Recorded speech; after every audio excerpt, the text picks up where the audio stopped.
இவங்க 2 பேரும் ஹீரோவா நடிக்கிற படங்களுக்கே நீங்க ஒர்க் பண்ணிருக்கீங்கன்றது இது சித்தார்த் சாருக்கும் ரன்பீர் கபூருக்கும்.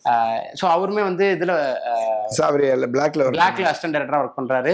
சோனமும் அசிஸ்டன்ட் டைரக்டரா ஒர்க் பண்றாரு. ஸோ இந்த மாதிரி விஷயங்கள் இருக்குல்ல சார், அவங்க நீங்க வந்து அசிஸ்டன்ட் டைரக்டரா பார்த்துருப்பீங்க ஒரு படத்துல. ரன்பீர் கபூருக்கு என்ன வேலைன்னா என்னை வந்து ஏர்போர்ட்ல இருந்து பிக்கப் பண்ணி கொண்டு போய் ஹோட்டல்ல போடுறது, சஞ்சய் லீலா பன்சாலி ஆஃபீஸுக்கு கூப்பிட்டு போகிறது, திருப்பி ஹோட்டலில் கொண்டு வந்து விடுறது, இதெல்லாம் தான் அவரோட வேலையாக இருந்துச்சு. அப்போ வந்து ரன்பீர் வந்து சின்ன பையன், அப்போ தான் காலேஜ் முடிச்சுட்டு வந்து அவர் தான் சேர்ந்துருக்காரு. அதனால் ரன்பீர் வந்து ஒரு அசிஸ்டன்ட் டைரக்டர் தான் நான் பார்த்தேன். அப்போ வந்து அசிஸ்டன்ட் டைரக்டர்னா நம்ம வந்து பெட்டி எடுத்து நம்ம எதாவது ஃபோனை நோண்டிட்டு ஹலோ பேஸ்டில் வருவோம். அவன் பேக்கை வச்சுருப்பாரு. சரி ஓகே அப்படின்னு சொல்லிட்டு நீ அந்த பேக் ரூமில் வச்சுட்டு அப்படிலாம் சொல்லி இப்படி தான் நம்ம இருப்போம். ஆனால் கையில் பார்த்தா அப்போல்லாம் நோக்கியா ஃபோன் இருந்த டைம். நோக்கியாவோட லேட்டஸ்ட் மாடல் கையில் வச்சுருக்காப்புல.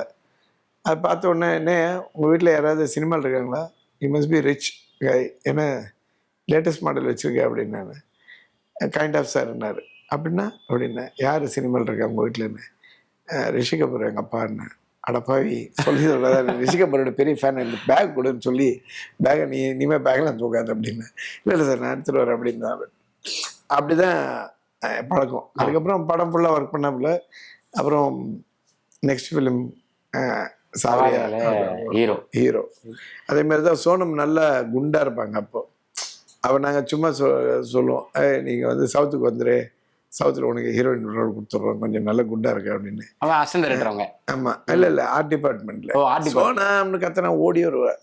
அப்படி வந்து அதே இதெல்லாம் தொடக்கிற எல்லாம் சொல்லுவோம். அது அப்படின்னு சொல்லிட்டு இருந்த பொண்ணு வந்து பார்த்தா ஒல்லி ஆகிட்டு, அடையாளமே தெரியல எனக்கு அந்த படம் பண்ணும்போது, அப்படியே ஒல்லி ஆகிட்டேன். இதுதான் சோனம்னு என்ன இப்படி இந்த நல்ல கொழுக்கு பிடிக்கு இந்த சாப்பாடு வத்தலாயிட்டாங்களே அப்படின்னு படத்தில் அப்படி அதுக்காக இழைச்சாங்கன்னு சொல்லி. ஓகே. ஸோ அப்படி வந்தாங்க.